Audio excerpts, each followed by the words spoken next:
Have you ever wondered what games you should keep or you should lose? Find out here at Purge Reviews. Photosynthesis is a game that gives you great presentation on the table. You have these 3D cardboard trees that just look phenomenal, and they come in different sizes, and it's very easy to see what is blocking what. You have the sun moving around. For presentation, it's just phenomenal. The game can be a little bit of a brain burn. You're going to be getting these sunlight points that you'll be spending to put seeds out in trees and helping your trees grow, and eventually cutting them down to gain points and scoring points to win the game, hopefully. The problem that I have with the game is that it looks great, but towards the end, I feel very limited in what I can do. There's only so many trees and so many sun points I'm going to have. So really building a few may be better, and you may be building a lot more just to block. So the game can be fairly cutthroat. The game really has that whole mentality of, I want to screw you over because that's how I'm going to win. Just going after scoring points is not going to be enough in this game. You cannot just play your own game. You have to actively try to screw people over and block them from getting sun points. That's how you're going to win this game. And the more people you have, the more just kind of chaos and more blocking that is going to be going on in the game. So you really have to be focused on that. And that's not a play style that we particularly enjoy a lot. We tend to enjoy a little bit more of doing our own thing, maybe with some blocking in it, like a worker placement game. But I really feel like the focus of this game is blocking the other players and building that out. Now, with that said, the game really works. It's a very simple game. You can pretty much teach this to nearly anyone. They can pick it up rather quickly.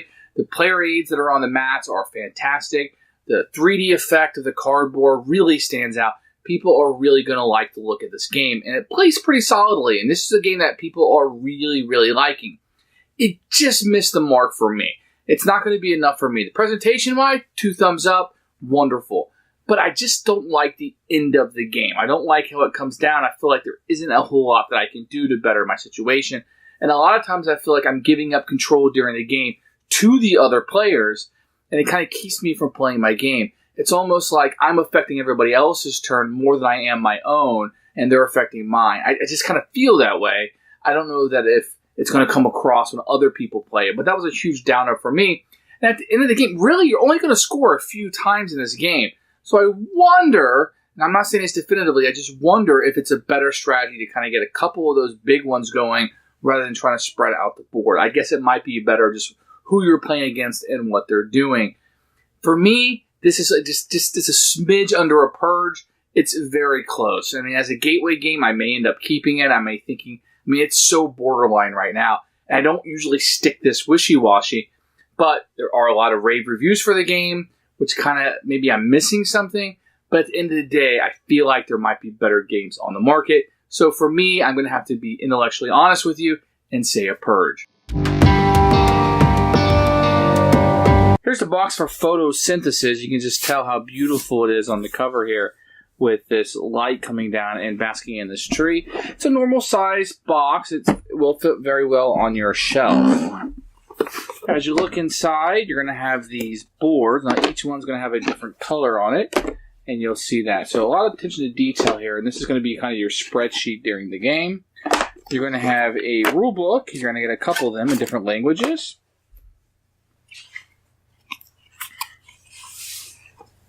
This will be the sun that you'll be moving during it. It's a piece of cardboard that folds up very nicely, and it's been reinforced right here to make it a little bit thicker, which is great. Inside, you're going to see it's broken up into 4 spots, so each person's trees will be in a different spot. And then you'll have some cardboard tokens that you'll be using throughout the game. You'll also get a nice board. It'll be kind of just abstract with these little leaves on here that will dictate how many points you'll score on it. But otherwise, it's a really functional board with this sun that will be moving around it, which is really nice. So the components are really excellent in this game. You can take a look at the trees here, and they will come in different sizes as you build them up. And each tree, for each of the players, will look very different. So they get the blue ones, the green ones, the yellow one, and the orange ones. For those of you that have never seen a blue tree, here you go.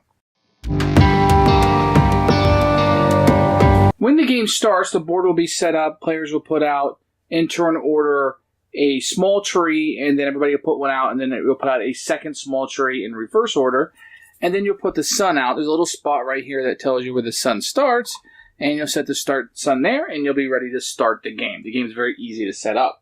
You will also stack the 4 scoring tiles over here. There'll be 1, 2, 3, and 4 based on the back of them, and then you'll put them face up with the highest number on top, leading down to the lowest number. And you'll use a number of these based on the number of players in the game. In addition, players will each have a player board where they'll be able to put their seeds and their trees out on this board. This will kind of be like a storage facility for you, but will also show you how much sunlight cost everything will have. At the bottom here will be a player aid, and it'll tell you how to do each thing. It kind of shows you start with a seed, and go to a 1, small, then medium, and then large. And then you can take it off the board to score. So that's kind of how the trees will go, and this will tell you what you can do on an actual turn. So this is a nice little player aid, and all the pricing and everything you need to know, it will be up here at the top. First thing you're going to do is you're going to see on this that there's little arrows where the sun will be shining. So you look at each of these rows, and you're going to get a point that the sun shines on your tree. So in this case, blue would get 1. In this case, orange would get 1. Blue would also get 1. And we go all the way across here, orange would get 1. Green would get 1.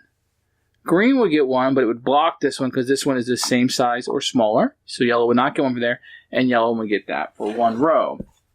And then what you would do, based on how many you get, you would bring it up here and you would say, so let's say you got 7, you would put your sundial right here on 7. If you had gotten 13, of course you'd put it on 13. Now when you spin these, you can save these from round to round. So let's say your board looks something like this, and this is just to illustrate. I want you to be able to see the numbers really easily. And let's say I had 10 sun rays. So what I could do is I could spend 2 and put a seed out on the board. And I would just put that somewhere adjacent to one of my trees. If I wanted to build a small one, I could spend 3 light, or 4 for a medium, or 5 for a large one. Now, if I happen to have 2 of these on here, you can tell that the price is a little bit cheaper to build one. So the more of these you have on there, the cheaper the price is going to be to do so. So generally speaking, each round, this is going to move across the board and give a different dynamic for it. You will receive sun points, and you will spend those sun points to either plant seeds or grow your trees. I'm going to do each of the actions you can do on a turn. So you could actually take one of these, say I want to spin 3, so 8 will get me down to 5, and I can take this and put this in my available stack. So maybe I want to put it down here, just showcasing that I can now place this on the board if I wanted to. Anything on here would need to be purchased to do so. Now, if I wanted to plant some seeds that I've already taken off my board, I may do so, and it would cost you 1 sunlight to do so. And you would just kind of look at where your trees are at. Now, if you have a small tree out on the board, I can plant a seed, but it must be adjacent. If I have a medium size, then I can plant up to 2 away, and then 3 for a large one. I can also grow my trees that I have on the board by giving up a number of light points. So if I wanted to, and I had it available, I could take this medium and cash it in for a large tree, and that would cost me 3 light points. Now, if I ever have a large tree on the board, I can spend 4 light points taking it off the board and scoring it. So this one is a 3-leaf one. So then I would go to the 3-leaf pile. You can see it on the back. And I would take the highest scoring. So that would score me 19 points. And the next person that did that action would get 17. And then this would be removed from the board. Now, the closer you get to the center, the more points that it's going to be worth. But it does take some actions to get there. Now, a big trick to the game is when do you take these off and when do you grow them? Because when these are here, I can block other people. So if an orange was here and the sunlight was coming up through this area right through here, this blue would block the orange. That's a very powerful thing. So maybe I don't want to score this just quite yet, even though it's worth more victory points at this time, because I'm blocking him off. And as the sun continues to move, maybe I won't be blocking him anymore. And maybe now it's time for me to cash this in. So there's a lot of take that or blocking people in your movements. Who should buy this game? I think this game will fit really well in as a gateway game. It's got that presentation that people are going to like. I like different colored trees. They're very easy to see. I like how the sun moves around. People will get that kind of tactile feel of it, of what you're doing and how you're blocking other people. If you don't like people blocking you and you don't like that player interaction, this is not the game for you. This can be, while it looks like a very clean and it looks like a very nice kumbaya kind of game, it's not. This game can be very, very cutthroat. And if you don't like that, you're not going to like this game. So for me, it was a purge. It's not something I'm going to keep. Just missed keeping it, but it's just a little bit too cutthroat for my taste. Thanks for watching the video. I really appreciate you tuning in. If you liked it, please like it and hit that little subscribe button. That really helps out the channel, lets us know that you're getting the videos that you want.